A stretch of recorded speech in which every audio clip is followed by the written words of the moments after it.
Senhoras e senhores, hoje meu papo é com o André Last, mas antes eu quero falar uma coisinha. Que agora, antes eu fazer uma cabeça, André, que eu preparava o episódio, agora eu vou fazer já durante o episódio que eu tô evoluindo aqui. Tá vendo o QR Code no canto da tela? Bota a câmera ali e você vai ter promoções do iFood, se você é cliente novo da plataforma, a 99 centavos. Durante o nosso papo, você faz seu pedido, que depois, quando a gente estiver falando aí do Afeganistão, você está comendo seu hambúrguer enquanto a gente está conversando. Beleza? E dá essa força também, André, porque o cara que bota no QR Code, o cara lá do iFood fica sabendo, é o Rafinha, o QR Code do Rafinha tá voando, preciso dar mais dinheiro para ele. Exatamente. E nós somos judeus, a gente gosta de dinheiro. Exatamente. Não é problema nenhum admitir isso. Né? Não tem problema nenhum admitir isso. Aqui é o seguinte, nós vamos direto ao assunto, André. Vamos lá.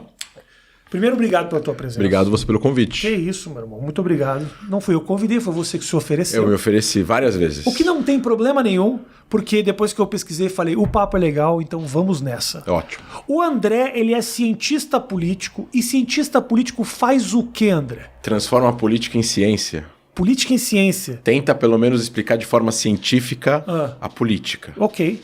Ou, pelo menos, as relações políticas. Mas eu te vejo explicando política de uma maneira muito simples. Não parece muito científico.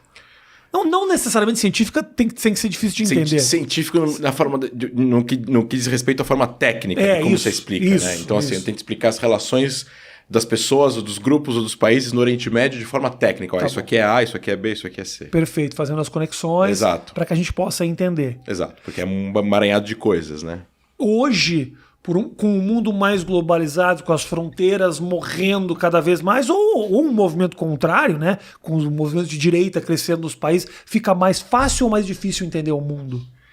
Fica mais complexo, mais detalhes. Você tem mais afluentes, vamos colocar assim. É que nem você começa a malhar e começa a tomar um monte de coisa, você começa a criar mais veias, né? Você começa a criar mais... começa a ir mais sangue pro seu músculo, você tem mais músculo, e tem mais músculo, tem mais veias. Então, com a política polarizada, e você tem mais atores, e mais grupos, e mais atores internacionais influenciando em regiões específicas, você tem mais jornais, você tem mais gente, você acaba tendo mais de tudo, no final das contas. O paralelo da ciência política com a musculatura é típico de quem tá puxando um ferro. Entendeu, Matheus? Começou a crescer o bíceps, aí o paralelo que antes era com os amigos já vira com o bíceps, já vira com o tríceps, com o quadríceps. Não, é que eu perguntei uma vez pro meu personal, eu falei, por que a gente come mais, né? Você fica com mais fome. Ele falou, você tem mais músculo. Ele falou, mas você tem mais sangue no corpo, então você vai ganhando mais de tudo. Claro, é verdade. Você não fica com a mesma quantidade de sangue, você começou a malhar, né? Claro, o corpo cresce, tem mais coisa. Cresce, exatamente. Quem é mais calorias, acaba comendo mais, não engorda. O coração precisa trabalhar mais, é verdade. Agora me fala o seguinte, nós estávamos falando, eu falei a questão das fronteiras. Sim. Você acha que a gente está vivendo um momento em que nós estamos nos aproximando mais enquanto nações ou se dividindo mais? Então a gente está se aproximando mais no sentido de se conectando mais e conversando mais, e você tem mais acesso às pessoas. Então, em 1995, ou 6 no caso, quando o Talibã assumiu o poder no Afeganistão, as pessoas no Afeganistão não tinham internet. Né? A internet era uma coisa ainda rara, pouco nos Estados Unidos, aqui ainda estava chegando, mas lá não tinha nada. Hoje em dia, não tem como você ter um lugar que não tenha. A não ser que você tenha uma decisão estatal, que nem, sei lá, Coreia do Norte, um país extremamente fechado, que aí você não tem comunicação exterior. Mas ao mesmo tempo você tem ondas imigratórias, e aí você vai ter movimentos mais conservadores e menos conservadores, dependendo do país ou da forma como o país foi construído, que vão evitar essa entrada o fluxo de pessoas em determinados países. O Japão, por exemplo, é um país extremamente fechado para as pessoas que não são japonesas virarem japonesas. Para morar, você fala, não para morar, não para turismo. Não. Para morar, qualquer pessoa pode morar, eu acho, no Japão. Não é muito difícil você conseguir morar no Japão. Mas se você conseguir a cidadania japonesa, você ser considerado 100% japonês, tá bom. Se você tiver, acho que um avô só ou uma avó que não seja japonês, seja, sei lá, coreano, chinês, já não é 100% japonês. Já não é suficiente. E eles têm uma série de limitações. Então, você tem países extremamente mais conservadores. A Mongólia é um país extremamente conservador em relação à população. Não gastam de ter pessoas dentro do país misturando, porque pode perder a cultura ou a tradição do país. São sempre países mais heterogêneos, países menos heterogêneos. E aí a diferença que eu faço entre Estado e Estado-nação. Então o Brasil, a América em geral, mas o Brasil, Estados Unidos, países grandes, continentais, 200 milhões de pessoas, 340 nos Estados Unidos, é um país multiétnico, multicultural, que não seria um Estado-nação no sentido cru da palavra nação, é um Estado. É óbvio que existe um entendimento e um sentimento de pertencimento no Brasil e nos Estados Unidos, mas o Estado da Alemanha, a Itália, a Espanha, Portugal, a Noruega, você vai na Escandinávia, Finlândia, é muito mais uma coisa mais homogênea do que aqui. Nós não... é muito difícil, talvez não ser pelo tamanho, né, do Brasil, a gente ter... A nossa identidade ainda é algo muito... Você sabe, até consigo, eu tô em Nova York, às vezes no metrô, eu consigo identificar quem é brasileiro sem o cara abrir a boca. Não sei por que isso. Mas, ao mesmo tempo, nós não temos traços tão evidentes que nos conectem. Eu tô certo? Certo. Tá certo, tanto que... Por que isso? Porque o Brasil é um país de imigrantes. Então tem gente do mundo inteiro. Você tem gente do Japão, da Coreia, da Itália, da Espanha, Portugal, judeus, árabes, libaneses. Você tem um monte de gente.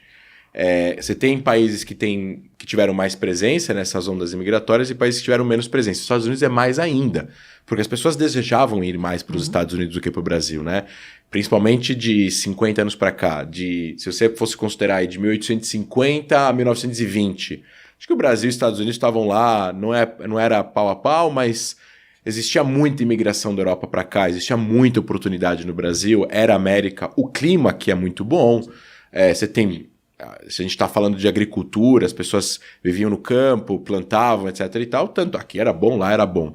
Depois que a economia começa a mudar, depois que você tem a grande recessão em 29, depois da Segunda Guerra Mundial, as coisas já começam a mudar de figura e realmente os Estados Unidos emergem com a potência econômica mundial e o Brasil começa a ter problemas econômicos como todos os países da América Latina, com ditaduras, etc e tal. Você é neto de sobrevivente, né? Sim. Do Holocausto, de campo de concentração, na verdade. De extermínio. Sobibor era extermínio. Então, Sobibor é muito louco. Eu não sei se... Eu estava vendo um documentário outro dia que contava a história de um cara que ele era o guardião. Não sei se você viu.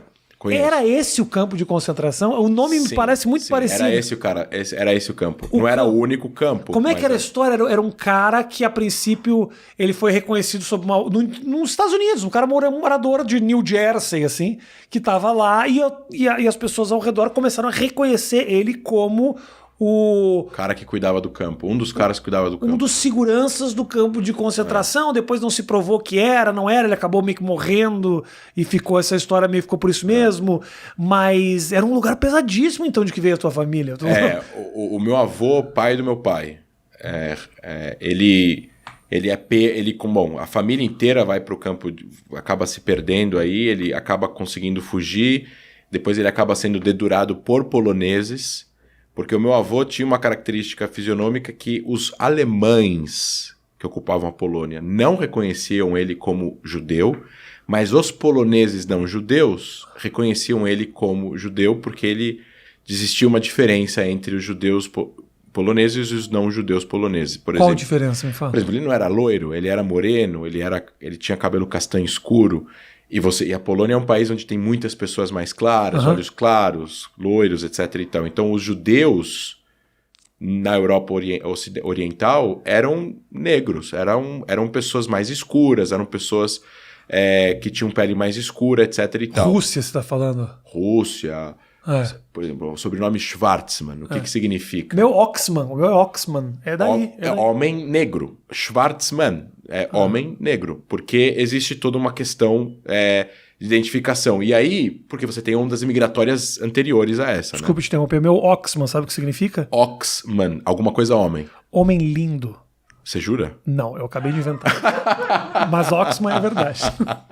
Mas é Oxman. Mas você não sabe o que é Ox? Não sei. Deve ser alguma coisa, será que é alguma coisa de... Pode ser carvão, ferro, madeira... Pesquiso hebraico para português? Oxman. É hebraico para português? Não, você tem que colocar Oxman. Coloca teu sobrenome em português e coloca meaning. Ah, tá. No Google. Mas eu não acho que é uma família tão grande a ponto de o Google ter isso escrito.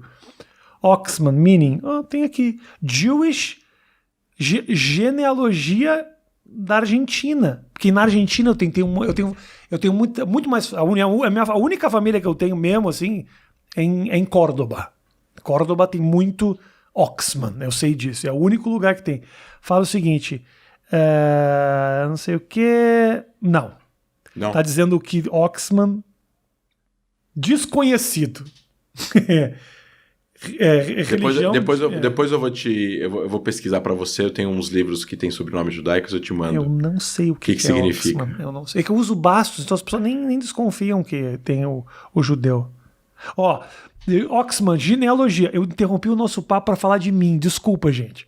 Eu sou xingado muito por fazer isso, mas ok. Mas é interessantíssimo. A vasta maioria dos judeus argentinos são descendentes de imigrantes que chegaram da Europa.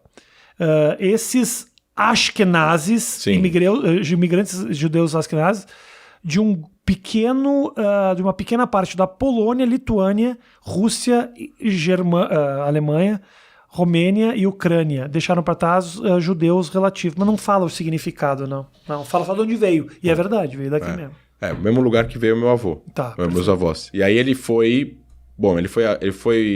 levado para Sobibor num trem, né, dentro da solução final, a partir de 42, que foi a decisão de matar os judeus através de câmaras de gás de forma sistemática, industrial. Os judeus desciam dos trens, faziam filas, tocavam música clássica, falavam que iam tomar banho e entravam na câmara de gás. Só que nesse processo, pegavam algumas pessoas para trabalhar no campo, por trabalhos braçais, etc. e tal. Eles pegavam algumas pessoas que sabiam algumas profissões. E alguém falou pro meu avô, fala que você é jardineiro. Ele falou que era jardineiro, pegaram ele pro lado.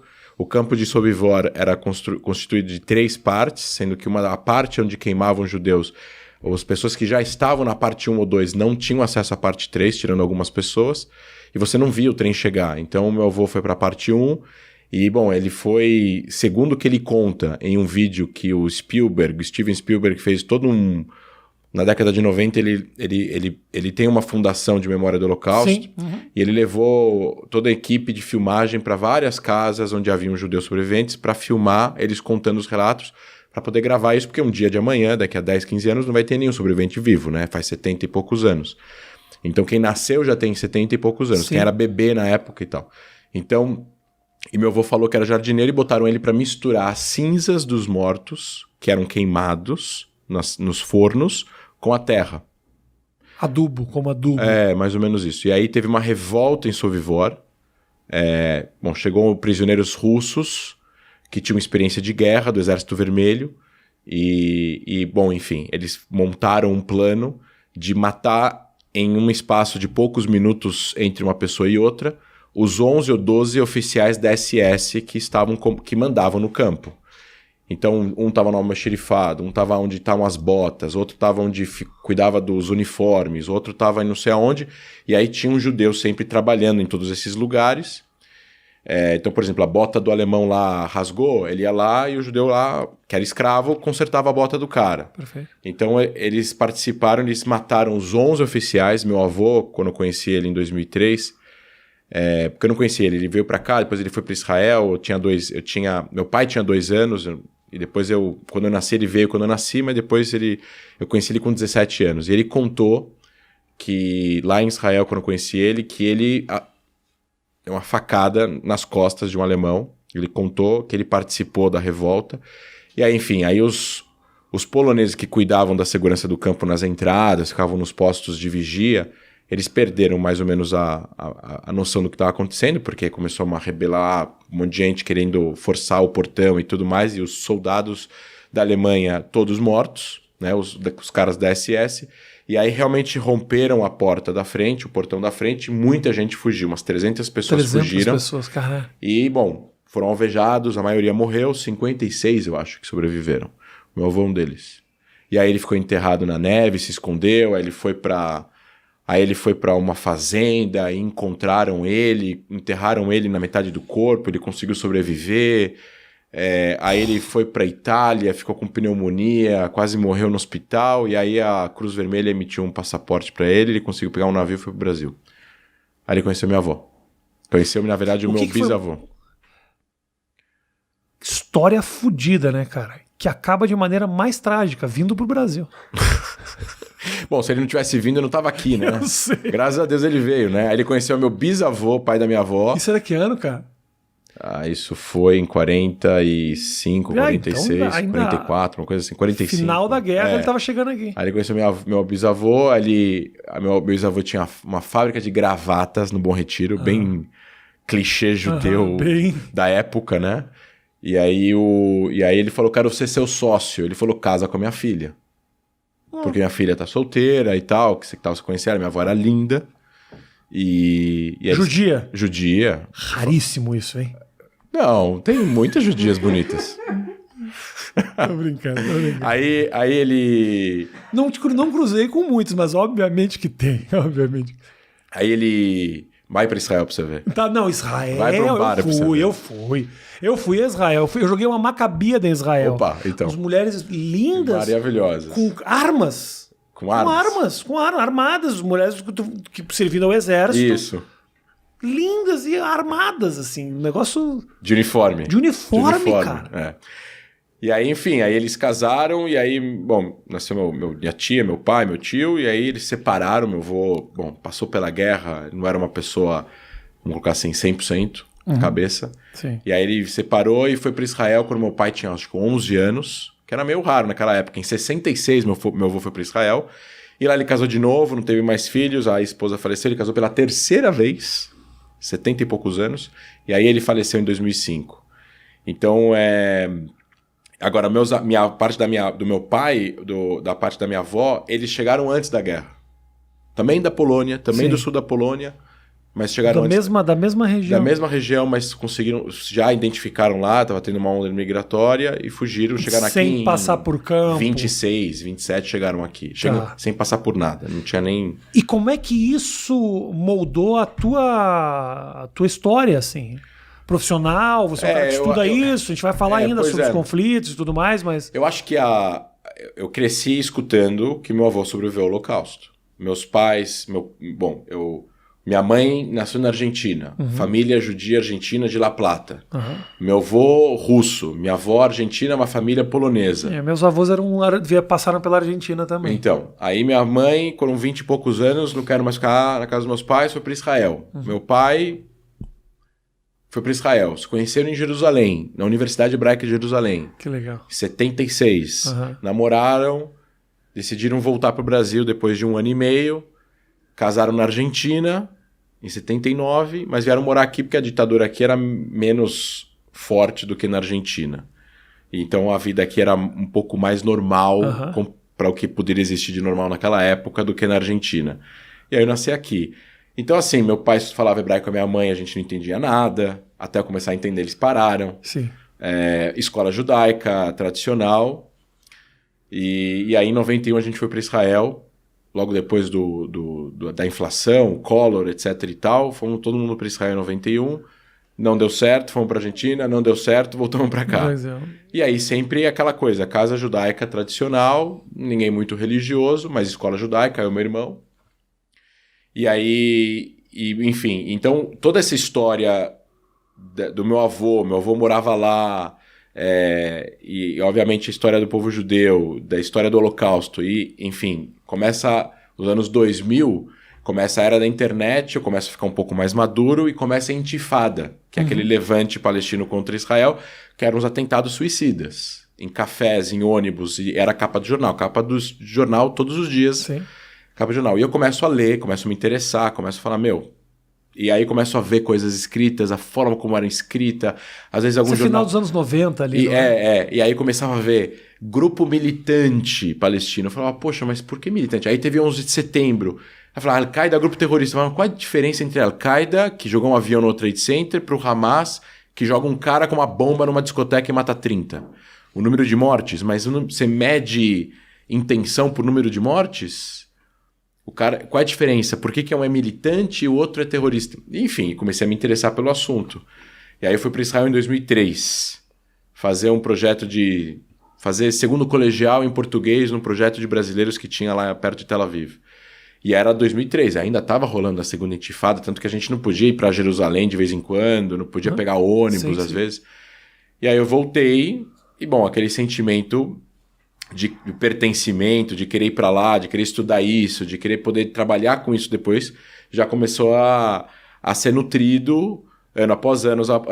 Em 2006 eu já estava na faculdade aqui no Brasil, eu decido parar tudo. E assim, eu fui um péssimo aluno, eu repeti a 4ª série, repeti o 3º colegial, já trabalhava. A 4ª série eu não sabia estudar, no 3º colegial porque eu estava trabalhando mesmo. Estava ajudando minha mãe, meus pais estavam separados e tal. E aí eu fui para Israel estudar relações internacionais, mas assim, a ideia é uma coisa, a realidade era outra. Sim.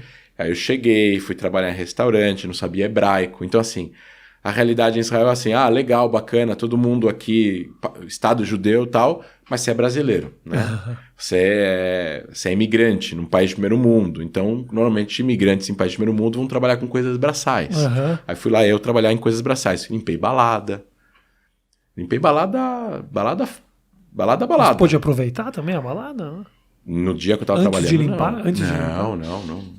Eu limpei balada, trabalhei em café, fui garçom, fui cozinheiro, fiz um monte de coisa. E aí eu entrei na faculdade para estudar governo, diplomacia e estratégia, que era o que eu queria estudar. E era tipo 11 meses depois que eu cheguei em Israel. E o exército, ele tinha que me recrutar, porque era lei, eu tinha que fazer 2 anos de exército, né? Eu imigrei com 20 anos e até os 24 homens precisam servir, pelo menos 6 meses. Então eu migrei com 20, equivale a 2 anos. Eu tinha que fazer 2 anos. Só que eles não podem me recrutar até 12 meses. Em todos os meses pode fazer o que você quiser. Trabalhar, viajar, fazer o que você quiser. Se eu começo a estudar na universidade, eles precisam esperar eu terminar a faculdade. Então eu entrei com 11 meses depois que eu cheguei. Eles tiveram que esperar até eu terminar a faculdade. O que você está estudando? Eu estou estudando isso aqui. Diplomacia, governo, contra-terrorismo. Legal. Então todo ano que você passa de ano, você tem que ir lá na base, mostrar que você passou de ano. Entendi. Aí quando acaba, falando, bom, vamos ver se dá para usar a tua faculdade em alguma coisa aqui. Aí eles viram e usaram. Você virou... Aí eu entrei para a inteligência da Força Aérea. Então você entrou no exército. 2013 a 2011 a 2013. Como é trabalhar na inteligência da Força Aérea de Israel? Bem interessante. O que é exatamente esse trabalho que você faz? Bom, o exército israelense ele é um exército gigantesco e complexo. Ele é uma engrenagem oleosa muito grande, que tem muitas engrenagens umas ligadas nas outras, que todas rodando, tudo o negócio roda junto. Então, a inteligência ela é responsável por dar ao comando geral, que depois se reporta ao ministro da Defesa e ao primeiro-ministro, as informações necessárias que o Israel precisa saber para evitar guerras ou atentados. Israel não tem uma estratégia agressiva, ela tem uma estratégia, apesar das muitas pessoas acharem o contrário, pela forma como elas veem na televisão, a estratégia israelense é não entrar em conflito armado, custe o que custar, por causa do tamanho do território, porque vai morrer gente, porque custa muito dinheiro, porque a estratégia é a paz entre os países, ou seja, ser reconhecido pela maior quantidade de países, isso desde a fundação do Estado.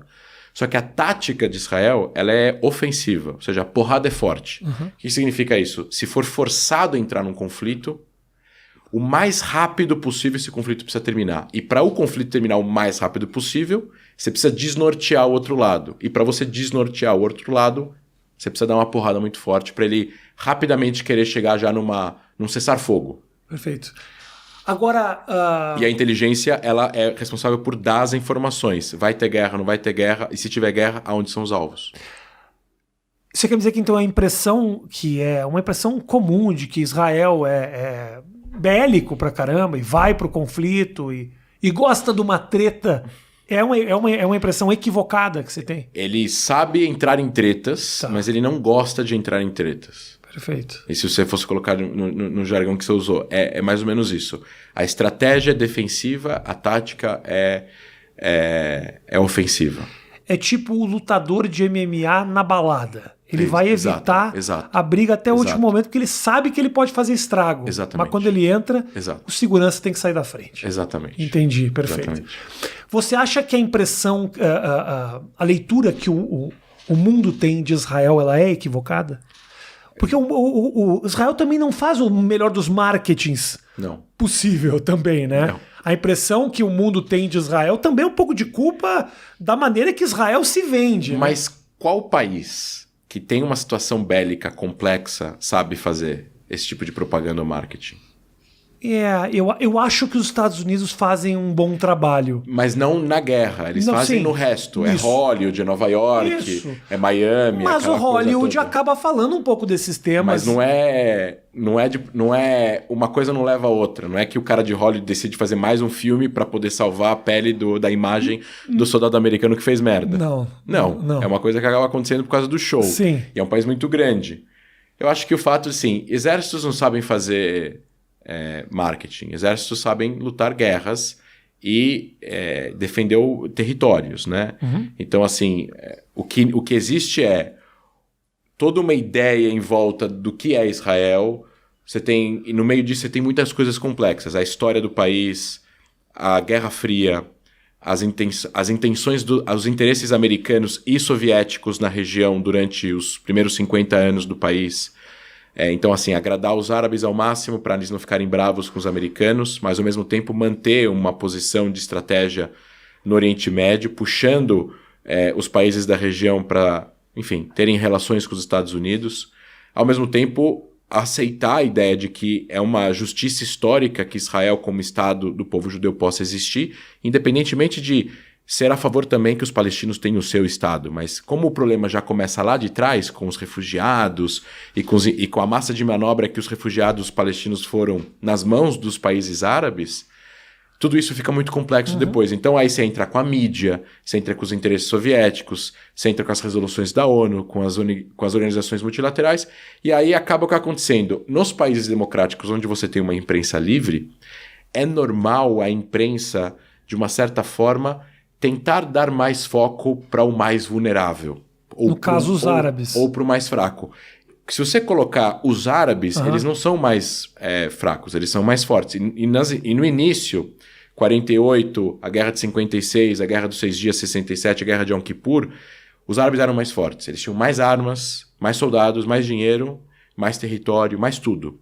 Então, a opinião pública mundial estava do lado de Israel.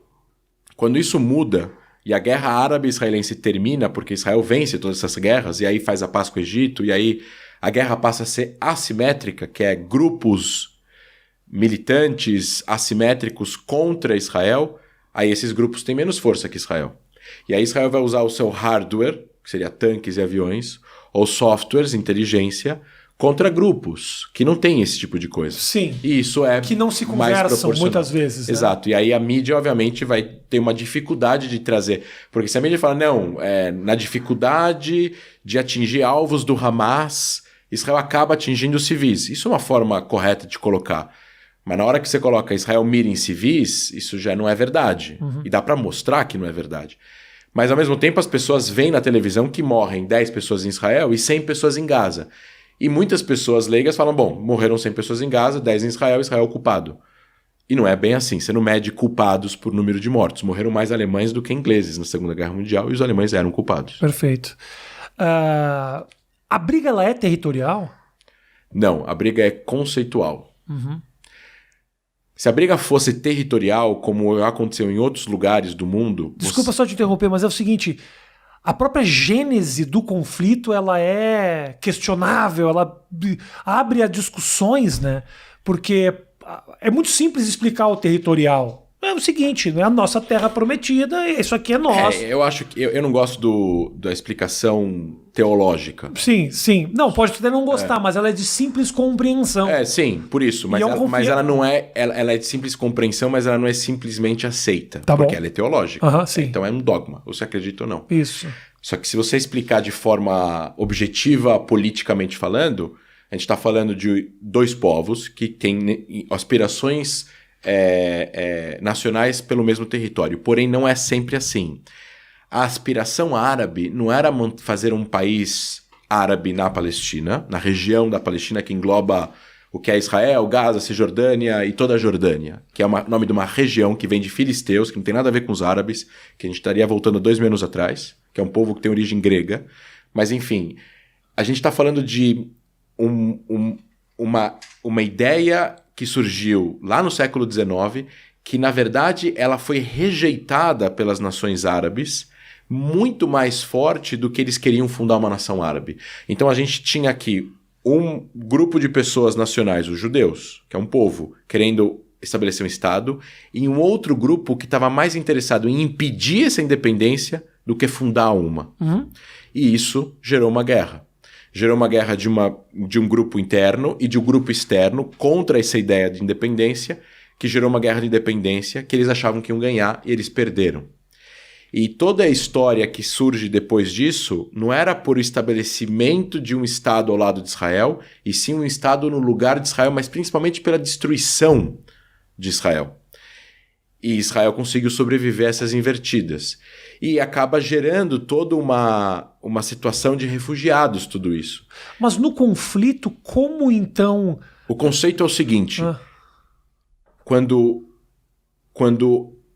os atores na região aceitarem a legitimidade de Israel de existir, não importa em qual fronteira, pode ser desse tamanho, a legitimidade da ideia de um Estado do povo judeu é o começo do fim do conflito.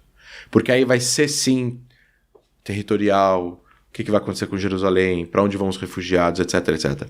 Quando o conceito do Estado não é aceito e eles imputam uma ideia de Israel tem que aceitar todos os refugiados de volta, coisa que nunca existiu e nem as resoluções da ONU dizem isso.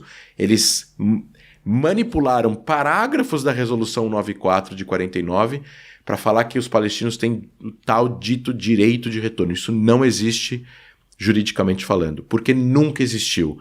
Os alemães não tiveram direito de retorno, os poloneses não tiveram direito de retorno, os paquistaneses não têm direito de retorno na guerra Índia-Paquistão, etc, etc. Muito mais ainda quando, dentro de um conflito, foi oferecida uma resolução de 2 estados, essa resolução foi rejeitada por um dos lados, que iniciou o conflito, e esse é o lado prejudicado que acabou sendo se tornando refugiado nessa região. Os judeus foram refugiados em outras regiões. Todos os judeus dos países árabes foram expulsos. Rolou uma troca de populações, né? Teve refugiados árabes de dentro de Israel e teve refugiados judeus dos países árabes. Mas a ideia do retorno dos refugiados é uma ideia assim, vocês têm que aceitar agora a volta de 500 mil pessoas que são hostis a vocês, que acabaram de pegar em armas e lutaram contra vocês, e por isso que elas acabaram sendo expulsas ou saíram ou fugiram. E ao mesmo tempo a gente não está te prometendo paz. Isso é suicídio. Você vai acabar cometendo suicídio. Você vai trazer uma certa quinta coluna para dentro do país. Não estou falando todo mundo, claro, mulheres, crianças, mas estou falando os homens que acabaram de pegar em armas e que fugiram. Se você deixar eles voltarem, eles vão agora do nada... Não, a gente não vai mais lutar, a gente vai agora trabalhar e construir o país junto com vocês. Não. Ok, mas em não recebendo esse povo está aí, ele ainda está na região. Ele está querendo de alguma forma voltar. Então, mas eles estão em Gaza, eles estão na Cisjordânia, eles estão no Líbano, eles estão na Síria. Sai daqui. Agora, como eu faço, então, para ter uma solução pacífica para isso? É possível isso? É possível quando o conceito da existência de Israel como Estado, lar nacional do povo judeu, for aceito, a ideia da obrigação que eles estão tentando fazer com que Israel aceite os refugiados tem que ser retirada. Essa exigência absurda que Israel não tem como aceitar, que é o que eles chamam na academia de perpetuação do conflito. Existem 4 pilares de negociações que têm que ser resolvidos. Fronteira, segurança, os assentamentos de Jerusalém e refugiados. Eu falei 5, mas fronteiras e segurança é um só. Os refugiados, os palestinos, até os dias de hoje dizem, quando eu falo palestino, eu tô falando do povo, estou falando que tem pessoas boas, ruins, enfim, um povo que nem o brasileiro, que nem o americano e tal. Tá. Mas assim, as lideranças políticas palestinas ao longo da história exigem o direito de retorno, que seria a volta desses refugiados para dentro de Israel. Mas peraí, a gente está falando da criação de um lar nacional para o povo palestino na Cisjordânia e em Gaza. Como é que as pessoas que não estão lá vão voltar não para lá e sim para Israel? Você está criando um Estado para os palestinos têm que voltar para a Palestina, que seria o Estado para o povo palestino. Perfeito. Então, para Israel, Se eles querem que volte para Israel, qual é a intenção real das pessoas que estão exigindo isso? Eles estão exigindo que Israel deixe de ser um Estado nacional para o povo judeu, ou que existam pessoas que eventualmente vão fazer uma guerra civil dentro de Israel, que essa é a intenção na década de 50. Então, conceitualmente, a gente tem que entender que no momento que o outro lado aceitar que os judeus têm direitos nacionais, assim como eles também têm, essa exigência vai cair por terra. E aí o resto vai ser mais fácil de resolver. Enquanto que, conceitualmente, a legitimidade da existência do Estado não seja aceita do outro lado, não tem solução. Parece muito simples a maneira que você está colocando, André. É tipo, só aceitar. Não, aceita que é nosso, que a gente vai conseguir, a partir daí, conversar. Mas eu imagino que também tem uma parcela da população que sinta, olha, eu não posso aceitar que a partir de agora essa terra seja dada a você e que essa terra seja sua, porque essa terra um dia já foi minha também. Eu tento me colocar no lado do outro. Sim. E olha, obviamente tive uma educação muito parecida com a sua, então assim, super entendo o que você está dizendo. Eu quero entender como é que a gente pode fazer para que ambos não saiam com sua honra ferida. É que a honra árabe foi ferida quando Israel foi fundada. Isso, exatamente, exato. Claro. O local que pertence ao Oriente Médio, que é essa região, ela foi árabe por muitos anos. Uhum. Mas antes de ser árabe, ela foi outras coisas. Ela foi persa, ela foi mameluca, ela foi... Você quer dizer que a qualquer momento os mamelucos também podem aparecer? Não, os mamelucos não existem mais. Mas assim, ela foi persa, que eles voltam. Ela foi romana, ela foi muitas coisas. Claro. E ela foi otomana, né? Os otomanos dominaram, foram os últimos que dominaram por 500 anos. Mas no momento que eles perdem, a propaganda das lideranças árabes ao redor do Oriente Médio para imputar, para trazer, para doutrinar as próximas gerações de que a grande honra dos árabes foi ferida porque eles perderam a Palestina, ou porque não existe nada que una mais os árabes do... Estou falando árabe de uma forma muito genérica. Eu tenho muitos amigos árabes, adoro os árabes, a comida favorita é árabe. Mas vamos lá. Existe... Essa liderança árabe na década de 50 trouxe tanta doutrinação dentro desses estados de que a luta contra Israel era algo sagrado, a luta contra o sionismo, que é o movimento nacional de autodeterminação do povo judeu, era algo sublime, que não podia ser abandonado, que isso acabou virando religião. Que nem, sei lá, você comer carne na Argentina ou dirigir uma Ferrari na Itália. Sim. Entendeu? Não tem como ser contra. Se você falar na Argentina que você não gosta do Maradona, que você prefere o Pelé, é religião. Mas você consegue entender de onde surge essa insatisfação? Consigo entender. E a única solução para isso é a educação dentro desses lugares mudar. E tem muitos lugares que já mudaram. Os Emirados Árabes mudaram muito. Na verdade, eles nunca tiveram muita doutrinação, mas principalmente depois da Páscoa em Israel do ano passado, existe um forte sistema educacional de coexistência das religiões e de aceitação a Israel naquela região. Ou seja, as pessoas realmente entendem que Israel tem o direito de existir. Isso está acontecendo em alguns lugares, e alguns lugares mais que têm um pouco mais de acesso ao Ocidente, um pouco mais democrático, ou seja, um pouco mais livres. Enquanto você tem governos mais autoritários, você tem governos que são autoritários, mas mais abertos a mudanças. Então você tem uma transformação muito lenta no sistema educacional. Mas eu quero lembrar aqui, também os seus espectadores, que a propaganda nazista contra os judeus na década de 30, que mostrava caricaturas de judeus como polvos abraçando o mundo, homens gordos com nariz grande, cheios de dinheiro no bolso, que era o estereótipo da propaganda nazista contra os judeus, esse mesmo estereótipo foi trazido e importado por lideranças árabes nos países árabes, principalmente na Síria, no Líbano, na Jordânia, no Iraque e no Egito, que eram países que rodeavam Israel, principalmente, e que isso fez parte da educação das pessoas nessas regiões durante muitos e muitos anos. Então, para você mudar isso, você precisa tomar uma decisão, mudar e esperar algumas gerações para mudar a cabeça das pessoas. Você está falando da doutrinação. Eu vi há um tempo atrás, com certeza você já deve ter visto esse documentário. É um documentário que conta a história de crianças. Pegam crianças árabes e pegam crianças... são judeus de Israel, moram em Israel. Todos moram muito próximos uns dos outros.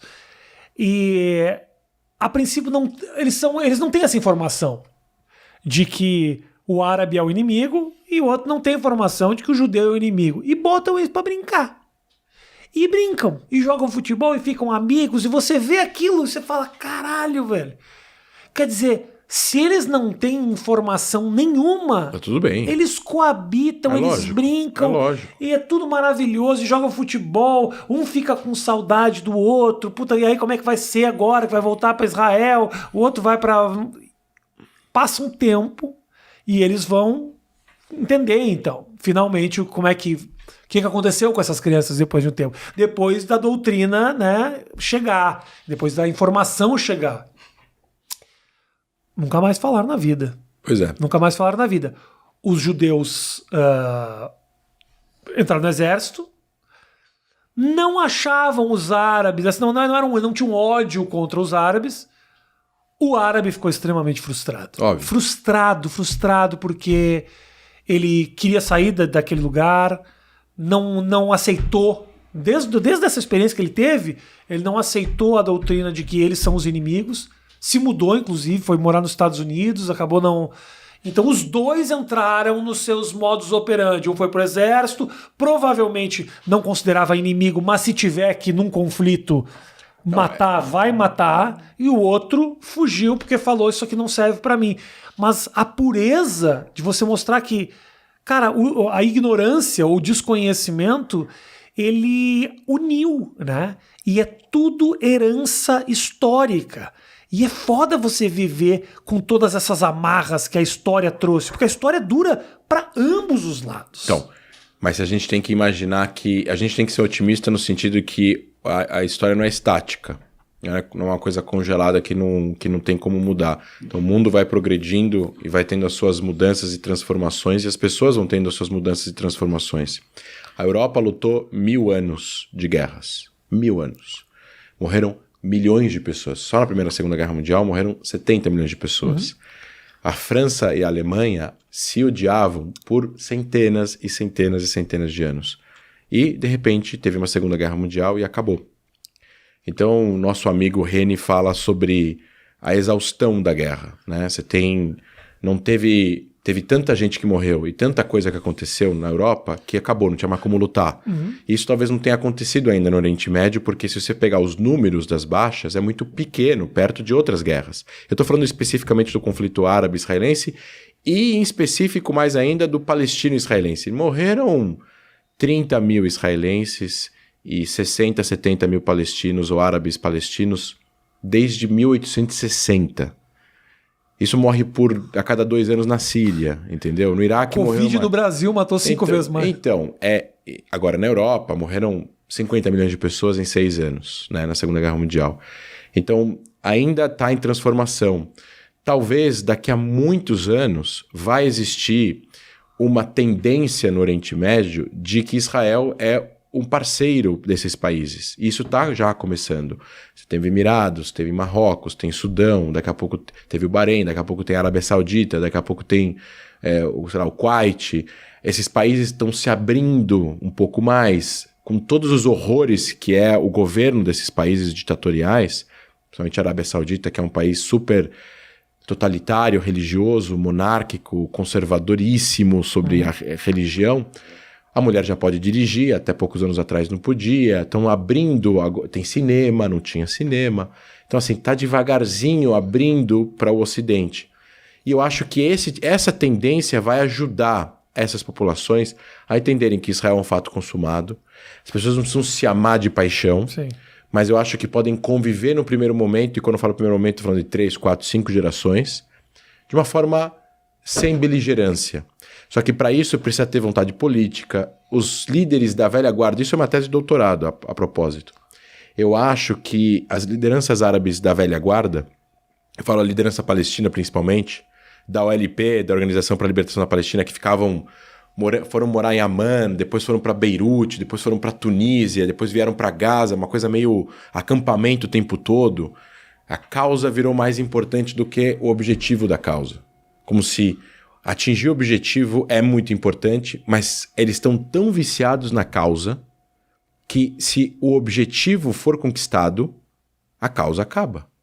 E se a causa acaba, a sua existência de vida dos últimos 50 anos vai ter que mudar, porque a causa vai acabar. É que nem você lutar agora pela cura do câncer durante 50 anos, de repente você é tão viciado nisso que quando você conquistar isso, de repente você não vai ter que fazer no dia seguinte, porque acabou, agora tem cura, não tem mais ninguém com câncer no mundo, hipoteticamente falando.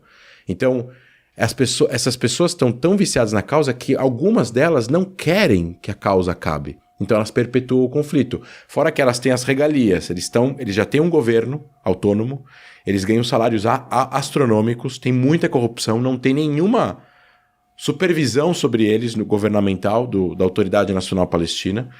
Você pegar o Hamas em Gaza, mesma coisa, milhões e bilhões de dólares que entram lá, eles fazem o que eles querem com o dinheiro em cash, inclusive, que entra do Catar todos os meses. E assim, eles vivem vidas de reis, casas gigantes na frente da praia, carros importados, etc., segurança, come nos melhores restaurantes. Para quem acha que não tem, mas tem restaurantes e hotéis 5 estrelas na faixa de Gaza. E eles lutam guerras contra Israel a cada tanto. Curiosamente, eles não atiram foguetes das zonas residenciais de onde eles moram, né? Porque eles sabem que Israel vai responder de onde está saindo foguete.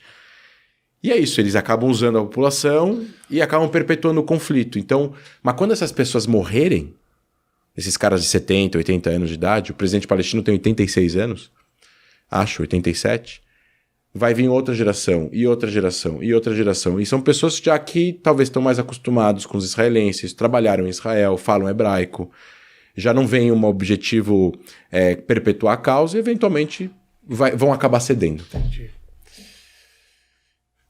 André, essa proximidade, só para fechar o nosso papo aqui com Israel e Palestina, eu acho também que muito do palestino, esse mais velho, que tem dificuldade de trabalhar os seus conceitos e abrir um pouco a cabeça, que a corrupção existe, ela existe em todo canto, claro, obviamente. Com certeza. Obviamente, quem tá lá na linha de frente não é o cara que tá comendo no restaurante estrangeiro, não é da casa dele que tá saindo míssil, isso obviamente que não seria. Eu acho que tem um sentimento deles também de... Claro que não se discute tanto isso em Israel, porque quem apanha lembra muito mais do que quem bateu. Óbvio. Então, obviamente, eles não vão do dia para a noite mudar a cabeça, porque eles sentiram o valor da pancada. Exato. A próxima geração já nasce não querendo pancada, porque fala, já apanhamos e vamos... Então, com certeza, o processo é esse. A paz ela não vai surgir da noite para o dia. Ela vai surgir, obviamente, com a evolução da sociedade. Eu acho que existe uma busca internacional, por mais que a gente ache que está todo mundo em conflito, eu acho que a verdade não é tanto essa. A gente quer viver uma vida um pouco mais em paz em todos os cantos, então, naturalmente, a gente está falando cada vez mais de autoconhecimento, de yoga, de não quero me estressar, não tem porquê. Quantidade de gente que morre de câncer psicossomático, porque fica sofrendo. Vida mindfulness. Isso. Né? Mindfulness. Cara, tem um sentido. É uma babaquice? Em alguns momentos Mas existe um sentido a gente querer ser...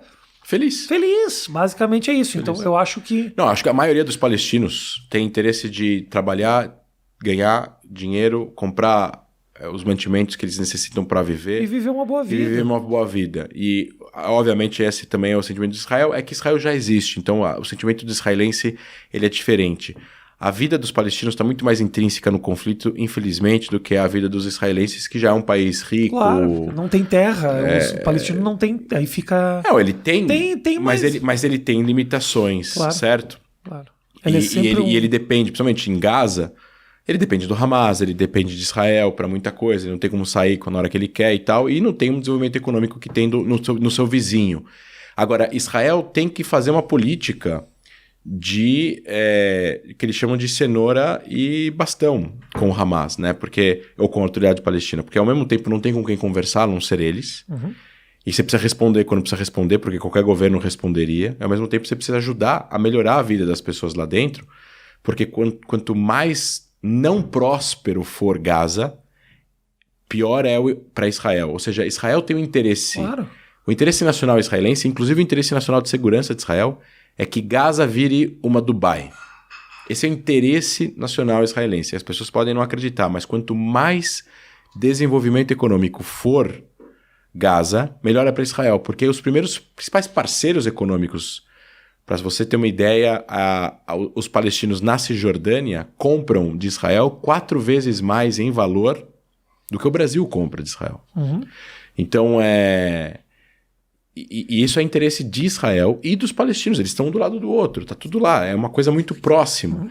Então, a gente precisa só entender que essa é uma coisa conceitual. Todo mundo quer, no final das contas, viver bem, mas enquanto as lideranças palestinas, e eu não estou falando que as lideranças israelenses estão isentas de responsabilidade, mas Israel já é um país, já tem uma democracia bastante sólida, e existiram vários presidentes e vários primeiros ministros que é quem toma decisões, né? O presidente é simbólico, mas você teve vários governos em Israel, 40, 37, 35 governos, 23, 24 parlamentos diferentes, ou seja, você teve governos mais interessados, menos interessados, tudo bem, faz parte do jogo político. Enquanto que os palestinos que não têm esse tipo de troca no governo, existe lá o mesmo presidente desde 2006, ele já deveria ter tido eleições em 2011. Então, há 10 anos já que ele não tem eleição. O cara não é presidente de não sei do quê. E do outro lado tem um grupo terrorista considerado como tal por vários e vários países no mundo inteiro, que atinge civis. Enquanto que eles não trocarem essa liderança e falarem, bom, agora a gente tem que aceitar conceitualmente que Israel tem o direito de existir e negociar territórios, Jerusalém, refugiados. E aí você negocia a parte técnica, mas conceitualmente, foi o que o Biden falou quando acabou a guerra em maio. Enquanto a região não aceitar o direito de existência de Israel, não vai haver paz. Tem se usado muito hoje em dia, André, a palavra genocídio. Tudo é genocídio agora, né? E, obviamente, o povo judeu entende muito melhor o que é. Infelizmente, entende o que é exatamente o genocídio. Se fala que o Bolsonaro é genocida, que o fulano é genocida, e é uma palavra que causa muita dor, né? Num povo que perdeu, assim... quantas pessoas morreram? Quantas pessoas morreram no Holocausto? Judeus? 6 milhões, mas o Holocausto... 6 milhões? Mas o genocídio do campo de concentração... É que o Holocausto ele é particularmente uma característica específica que aconteceu só com os judeus, da forma que aconteceu. Por isso que o Holocausto é algo específico que aconteceu com o povo judeu. Isso quem diz é o Museu do Holocausto em Jerusalém, que é a maior autoridade desse assunto. Mas a Segunda Guerra matou, de uma certa forma, nos genocídios da Segunda Guerra Mundial, 11 milhões de pessoas, né? Por que, qual é o sentido? Ainda existe muita gente que nega o Holocausto. Nega a existência, conspirações malucas de gente, obviamente, com certos problemas e tudo mais. Mas por que essa vontade que existe em diversas regiões de desvalorizar essa dor? Por quê? A palavra... Faz sentido o que eu estou falando? Faz total sentido. Eu sinto um pouco... Assim... Você está muito bem, você é um cientista político, donos de comércio. O povo judeu é um povo que soube se virar, se juntou. Obviamente tem muita pobreza também espalhada pelo mundo. Não é um povo só bonança o tempo inteiro. Não, tem muitos judeus que precisam de ajuda. Mas um povo que tem um tino comercial, um povo que soube sobreviver. Aos que sobreviveram... Olha, veja, você veio de uma família de um cara que fugiu e ficou afundado na terra para poder... E você está aqui, então assim... Deu a volta por cima. Será que isso é uma afronta? O que é? Eu acho que a palavra genocídio foi genocide, né? Em inglês foi inventada, eu não lembro agora exatamente qual é o nome do cara, mas depois da Segunda Guerra Mundial, justamente para poder trazer uma palavra para o que aconteceu na Segunda Guerra, e depois outros massacres foram considerados genocídios, como o genocídio armênio, que é muito importante as pessoas reconhecerem, cometida pelos turcos otomanos. Eu acho que eu estava conversando outro dia com uns amigos meus. Tem muita gente que tem teoria de conspiração. Você tem gente de todos os tipos e todas as ideias. Então tem gente que é racista, tem gente que é preconceituoso, tem gente que é ganancioso, tem gente que não é. Então assim, tem gente que não acredita que o homem foi para a Lua. Tem gente que não acredita no World Trade Center. Tem gente que acha que os Estados Unidos implodiram os prédios lá, né? Tem gente que não acredita no Holocausto. não acreditar no Holocausto ou negar a existência do Holocausto é considerado uma atitude antissemita, né? Porque você está negando o Holocausto, o que mais você nega além do Holocausto? É a mesma coisa que falar que Israel não tem o direito de existir. Ah, Israel não tem o direito de existir. Mas peraí, você é contra os judeus terem um país? Então você tem um problema com os judeus. Não, eu sou contra todos os povos terem um país, eu sou a favor de uma ordem mundial única. Aí tudo bem, aí o cara é meio, sei lá, tá em outro planeta, tem outra realidade, ele não tem uma coisa com os judeus. Agora, se é só com Israel, mas ele não tem problema com a Jordânia, que é bem artificial, não tem problema com o Catar, que tem 300 mil habitantes e 1 milhão de quase escravos que moram lá trabalhando em regime semi-fechado, estão construindo os estados da Copa e tal. Então, assim, você tem pessoas que acreditam em teorias de conspiração. E essas pessoas acham que não morreram 6 milhões e elas têm uma série de ideias pré-concebidas sobre os judeus, que parte delas tem a ver com o Protocolo do Sábio de Sion, que é aquele documento escrito na Rússia czarista para encontrar motivos pelos quais a Rússia, naquela época, passava por dificuldades econômicas. 1900 e bolinha, final do século XIX, começo do século XX, a Rússia pobríssima. Imagina empresas, indústrias tratando funcionários de uma forma completamente desumana, que gerou também sentimentos para acontecer a Revolução Soviética em 17, que é a Revolução do Proletariado, que é aquela galera que trabalhava, que não ganhava nada, e vivia num sistema meio que semi-escravo. Mas enfim, eles conseguem eles tentam encontrar motivos para as desgraças que aconteciam lá. Então, os judeus sempre foram acusados ao longo da história de trazerem doenças, de acumularem capital, de criarem um capital, de criarem organizações para dominar a política, de fazer lobby. E esse documento, essa cartilha, gera perseguição aos judeus. Então, até os dias de hoje, esses protocolos são usados para justificar ódio aos judeus. E é isso que acontece. Não que as pessoas conheçam esse protocolo, mas que você está falando do modus operandi. Exato. De quem odeia. Tem gente que leu e obviamente acredita, e tem gente que opera desse jeito porque escutou alguma coisa, mas faz parte do protocolo. Então, tem gente que fala que os judeus criaram uma indústria em volta do Holocausto. Não. Se os judeus se organizaram e os judeus se empenharam, a comunidade judaica mundial, em construir organizações que vão educar as pessoas e preservar a memória do Holocausto, e eles fizeram isso de uma forma bem feita, isso não é nada mal, isso é muito bom. Não tem que se desculpar por isso, né? Então, é isso que foi feito, né? Você tem vários museus do Holocausto ao redor do mundo que foram construídos com dinheiro privado das pessoas, né? Com eventual alguma ajuda governamental, mas assim, os museus são financiados por pessoas sobreviventes que acabaram tendo sucesso econômico-financeiro em algum outro lugar depois que foram para algum outro lugar, nos Estados Unidos, aqui no Brasil, etc. e tal. E isso serve para poder mostrar para a sociedade o que é os horrores de um sistema como o nazismo. Então, negar o Holocausto não é só uma ignorância, né? É racismo, é uma ideia assim, eu não tenho nenhum apreço pelo que aconteceu com os judeus. E eu volto para o início. E o que aconteceu com os judeus no Holocausto é único na história da humanidade. Pela forma como aconteceu, pela forma como foi executado isso, né? Sistema industrial em câmeras de gás durante tantos anos, em trens que socavam pessoas como se fossem gado. Não é que nunca socaram pessoas de outras nacionalidades. Os alemães que sobreviveram à Segunda Guerra, depois foram levados em trens também socados, muita gente morreu, mas eles não eram levados a campos de concentração para morrer em câmeras de gás. Sim. E por aí vai. Sim, com o objetivo dele, exatamente. De exterminação. Exatamente, né? Dessa forma, né? Exatamente. Você sente que o Brasil, minha família veio para o Brasil, né? Por parte de pai vieram para o Brasil. Por que o Brasil se tornou um polo de judeu? Não só o Brasil, como a Argentina. Como foi esse trânsito de vinda para cá? Navio, né? Eu digo, por que especificamente? Porque especificamente Brasil e Argentina eram grandes economias nessa época, na década de 20, de 30 e 40, comparado com outros países da América Latina. Era fácil migrar para cá e já tinha gente aqui. Então o que acontece? Tem judeus na década de 20 que vieram para cá, e tem os judeus que ficaram lá. Então, na hora que os judeus estão fugindo na década de 40, eles sabem que tem judeus na década de 20 aqui.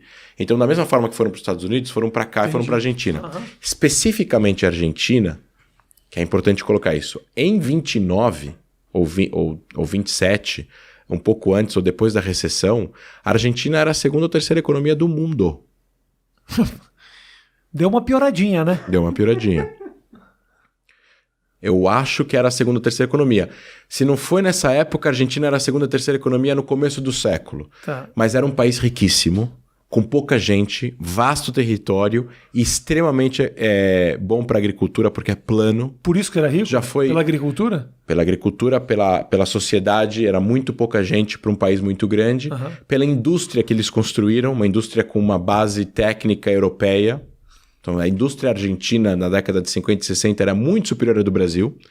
Hoje em dia não é mais. A do Brasil superou muito a indústria argentina.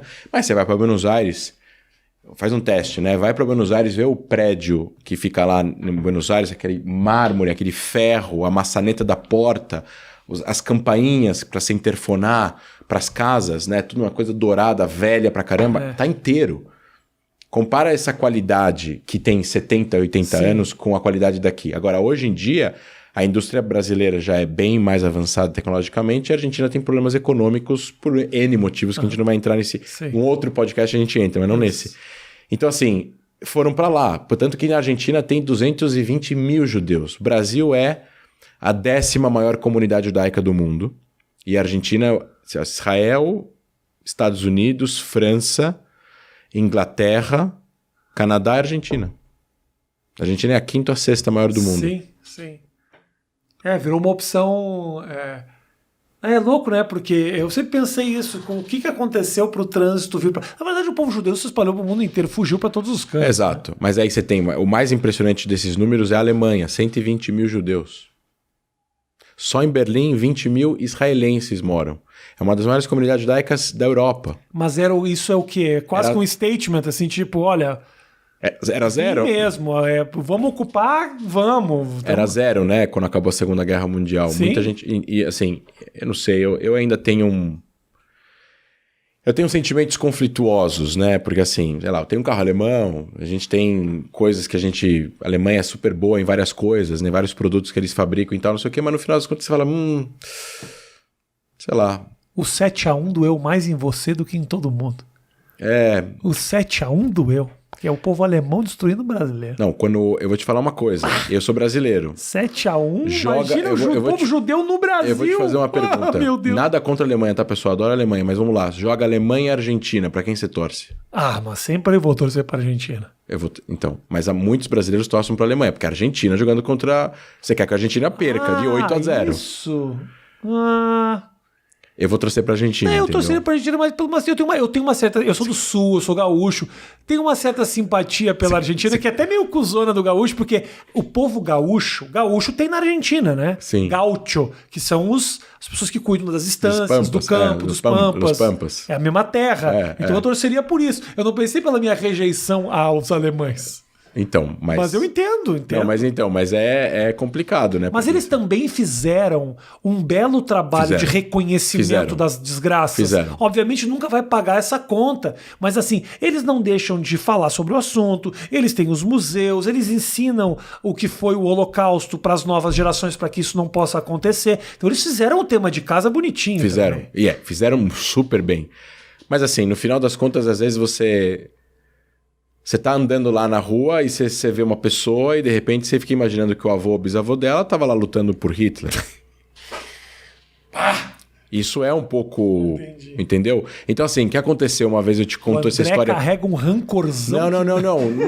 Não é rancor. Mas é uma coisa que eu acho que tá intrínseco na cabeça. Principalmente, você tem um avô que sobreviveu, a família... Ou seja, o que eu quero dizer com isso? Eu entendo. Os avós do meu pai... Quer dizer, meu pai não teve avós. Foram mortos pelos nazistas. Então, os avós do meu pai, que é um parentesco muito próximo, né? Os avós do meu pai. Tudo bem que a gente não cresce com os nossos bisavós, mas os avós do meu pai foram assassinados, os quatro, parte da mãe do pai, no caso, né? Morreram na mão dos nazistas. Então, assim, você é pensativo. Mas eu estava uma vez em Los Angeles, eu te conto isso para terminar. Eu estava uma vez em Los Angeles e eu estava num congresso da organização que eu trabalho e que é a educação sobre Israel e a história de Israel no Oriente Médio. E eu estava no bar do hotel, ele já tinha acabado a convenção, e eu estava tomando uma cerveja com um cara, e chegou outras pessoas da convenção, sentaram, tal, não sei o quê. Eu falei, de onde você é? Eu sou da Alemanha, e você é do Brasil.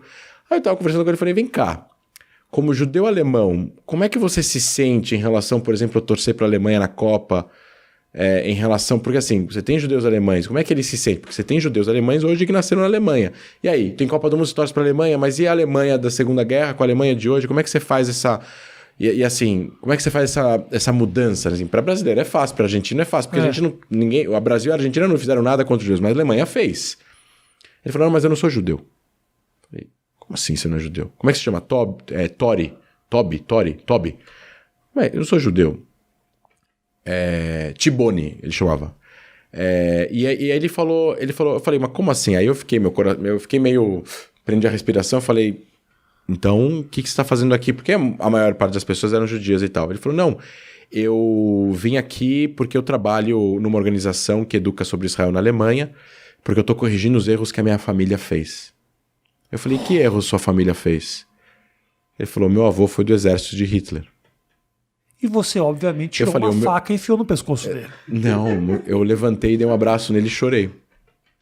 Porque o meu avô sobreviveu ao Holocausto. Me dá calafrios até de lembrar. O meu avô sobreviveu ao Holocausto. O avô dele pertenceu ao exército de Hitler. Ou seja, o avô dele mataria o meu avô. E ele estava comigo, em 2019, numa conferência para educar as pessoas sobre a história de Israel. Foi, assim, super forte. Foi um negócio, assim, uma das experiências mais bizarras que eu já tive na minha vida. E depois chegou uma menina que estava no mesmo grupo que ele, eram 4 alemães, que o avô dele, do menino, era do exército formal de Hitler, não era SS. Então, sei lá, lutava a guerra contra os aliados. Sim.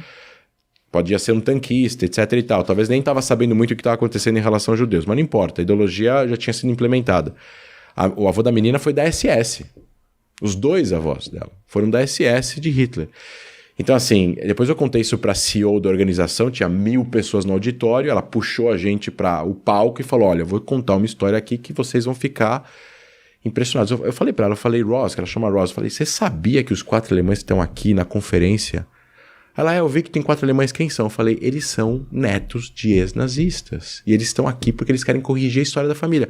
O menino não falava com o pai e com o avô. Ele falou, eu queria me afastar de tudo que era isso. Então, assim, a quantidade de alemães que devem ter, que não conseguem olhar para trás e que acabaram cortando relação com o avô, até mesmo com o pai, se concordava com o avô por causa disso, deve ser gigantesca. E eu acho que isso é fantástico. Isso mostra que existe luz no fim do túnel. Claro que sim. Fiquei muito arrependido de ter feito uma piada no momento emocionante aí, Matheus. Não, imagina. Tava assim, caminhando para um fechamento onde ele tava se arrepiando e eu fazendo piadocas de esfaquear as pessoas. Não, imagina, mas ele... E assim... Não, mas é uma história muito... É uma história não bastante... Não tenha dúvida de que tem muito arrependimento, tem muita dor do lado de lá também. Porque não necessariamente o cara... O sangue, o que é... A herança... Ninguém é culpado de ser neto de nazista. A herança você não pode também, as próximas gerações... É importante que tenha o reconhecimento de que isso tenha acontecido, mas você não pode condenar o cara por ele ter nascido naquele ambiente. Pelo contrário. Não, ao contrário, eu acho que assim... Na verdade, ele já carrega uma... Se o cara tem bom senso e ele já tá no lugar que ele tá, como esse cara, ele já carrega uma culpa que ele vai carregar para a vida inteira. Então eu acho que é o contrário, tem que ser com muito cuidado trabalhar com ele, né? Em relação a falar sobre isso, né? Teve um grupo de alemães que logo depois que Israel foi fundado, foram para Israel, ajudar a construir Israel, construir os kibbutzim, né? As fazendas agrícolas comunitárias, e fundaram comunidades e ficaram vivendo em Israel e tal. E essa era uma galera que foi para lá porque eles queriam ajudar o povo a fazer. A gente precisa fazer alguma coisa para nos redimirmos como nação, porque a gente está se sentindo culpado do que aconteceu. E teve centenas de alemães que foram para Israel para ajudar a construir Israel. Do caralho te receber aqui. Do caralho. Espero muito que você volte pra frente. A gente focou muito no Israel, Palestina, tenho certeza. Vamos falar de Oriente Médio. Tem mil coisas pra gente falar, eu sei disso. Eu tava vendo todo um papo teu sobre o Afeganistão, eu falei, pá, não sei se vou entrar nessa aí. Eu tinha muita curiosidade sobre o teu background, essa história de você ter vindo do teu avô, tudo isso é uma lembrança que aos poucos, né, com o passar das gerações, ela vai se perdendo. E é triste que isso aconteça. Porque, puta, meu irmão, se o teu avô não tivesse passado o que ele passou, tua família não teria acontecido. E eu não tenho, por exemplo, é engraçado, né? Eu não sou batizado, eu não sou judeu. Meu pai é judeu, minha mãe não era, ficaram naquela indecisão, batiza, não batiza, minha mãe vai lá, minha mãe vira judia, não tinha, e aí falaram, não, acabei que não me batizei em nada. E aí, mas eu ainda tenho uma curiosidade sobre a história da família do meu pai. Meu pai é judeu, um cara que lê, com certeza está assistindo esse nosso papo, tenho mais certeza absoluta disso. Eu não sei a história. E eu não tenho certeza que ele sabe tão bem assim, sabe? Eu sei que o pai dele e a mãe dele tiveram uma passagem pela Argentina, que foi essa passagem da Argentina para o Brasil, mas veio da Rússia como? Veio fugido, escapou, ou a geração de cima, como que era a vida. Exato. É uma memória que vai se perdendo. Então isso, por exemplo, que o Spielberg fez é do caralho. Isso. Aproveitar os últimos anos dessa galera e falar, eu quero ver como é que é, eu quero saber, eu quero eternizar essa memória. Te aconselho a assistir, não sei se você já viu isso, tem um documentário também na Netflix, que é tipo... se chama O Humor Não Tem Limite, um negócio assim, que tem entrevistas com basicamente cada episódio é sobre um conflito e como que essas pessoas lidaram com esses conflitos através do humor.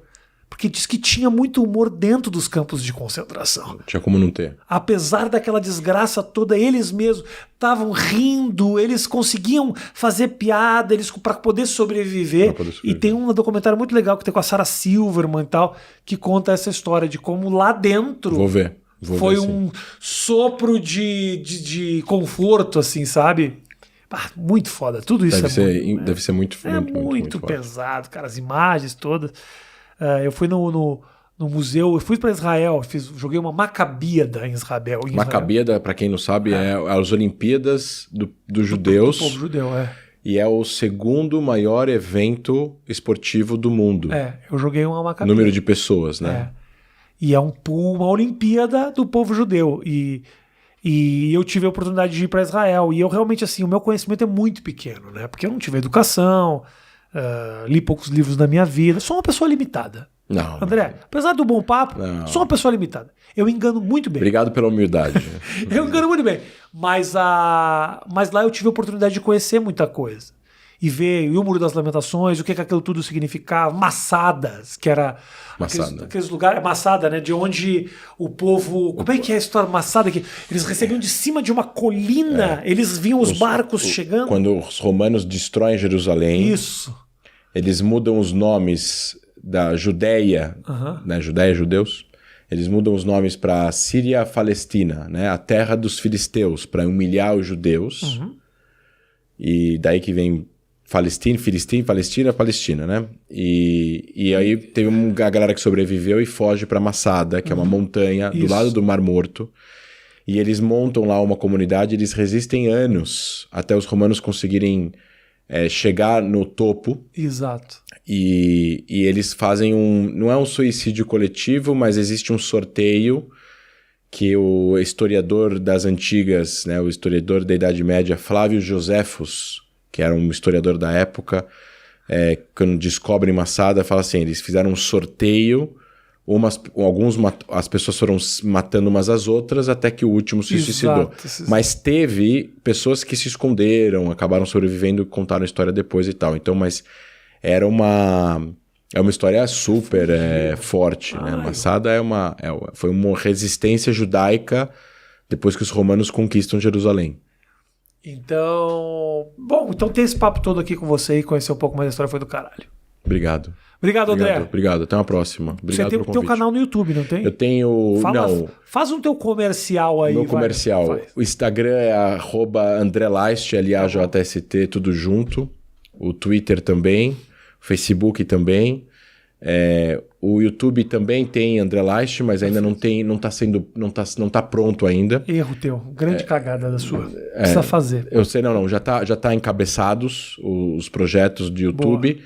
Mas é André Laist e o site andrelaist.com, tá todo o conteúdo de entrevistas lá também. E a Stand With Us, que é a organização com a qual eu sou diretor, que é a Educação sobre Israel no Brasil. Lá tem um YouTube um pouco maior e tem todas as mídias sociais Stand With Us Brasil. Obrigado pelo convite. Obrigado, gente. Agora eu vou comer o meu rango do iFood que eu pedi antes do nosso papo começar e já chegou aqui durante a nossa conversa. Obrigado pelo carinho de todos vocês. Se você chegou até esse momento, deixa teu like. Eu acho importante pedir o like na hora certa, né, Matheus? Com certeza. Podia ter pedido no começo, no meio, não. No último minuto a gente fala, deixa seu like. Não serve pra nada, ninguém veio até aqui. Quando eu dei tchau pra ele, o primeiro tchau, o pessoal desligou já. É verdade. Beijo grande pra todos, valeu.